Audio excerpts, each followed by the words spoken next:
আগামীকালকের সকালের ভিতর ইনশাআল্লাহ আমরা ওনাকে ইউকেতে অর্থাৎ লন্ডনে ওনাকে একটা নির্ধারিত হসপিটাল আমরা ঠিক করেছি, সেখানে আমরা ইনশাআল্লাহ ওনাকে নিয়ে যাব। ওনার যাওয়ার সময় বেগম খালেদা জিয়ার সঙ্গে যাবেন ১৪ জন, থাকবেন পুত্রবধূ শামিলা ও ৬ চিকিৎসক। বিএনপি চেয়ারপারসন খালেদা জিয়াকে আজ বৃহস্পতিবার মধ্যরাতের পরে অথবা আগামীকাল শুক্রবার ভোরে লন্ডনে নেওয়া হবে বলে জানিয়েছেন তার ব্যক্তিগত চিকিৎসক জাহিদ হাসান। সব ঠিক থাকলে কাতার সরকারের দেওয়া একটি এয়ার অ্যাম্বুলেন্সে খালেদা জিয়াকে লন্ডনে নেওয়া হবে। আজ বৃহস্পতিবার বেলা ৩টার আগে এভার কেয়ার হাসপাতালে সাংবাদিকদের খালেদা জিয়ার চিকিৎসক জাহিদ হোসেন এ কথা জানেন। বিশেষজ্ঞ চিকিৎসকদের পরামর্শ অনুসারে খালেদা জিয়াকে লন্ডনে নেওয়ার সিদ্ধান্ত হয়েছে বলে জানিয়েছেন জাহিদ হোসেন। এদিকে বিএনপির দায়িত্বশীল একটি সূত্র জানিয়েছে খালেদা জিয়ার সঙ্গে যাবেন ১৪ জন।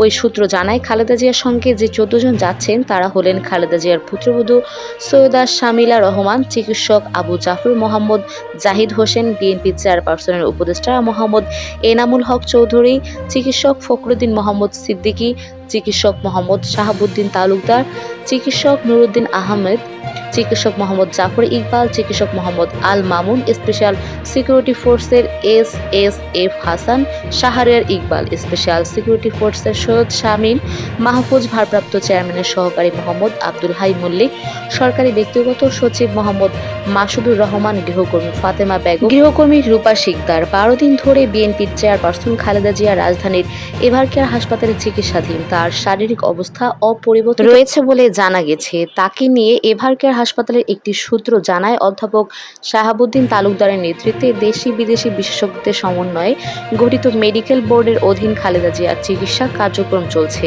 বিএনপির একটি সূত্র জানায়, খালেদা জিয়ার ফুসফুসে সংক্রমণের কারণে যে জটিলতা তৈরি হয়েছিল সেটা কিছুটা উন্নতির দিকে, তবে হৃদযন্ত্রের জটিলতা রয়েছে। বাকি সমস্যাগুলো অনেকটাই অপরিবর্তিত।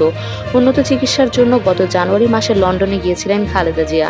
সেখানে প্রথমে হাসপাতালে, পরে ছেলে তারেক রহমানের বাসায় থেকে তিনি চিকিৎসা নেন। প্রায় ৪ মাস পর গত ৬ মে তিনি দেশে ফিরেন। প্রিয় দর্শক, এরকম সব আপডেট আর নতুন খবর পেতে আমার চ্যানেলটি প্লিজ সাবস্ক্রাইব করে আমার পাশে থাকবেন। ততক্ষণ সবাই ভালো থাকুন। আল্লাহ হাফেজ।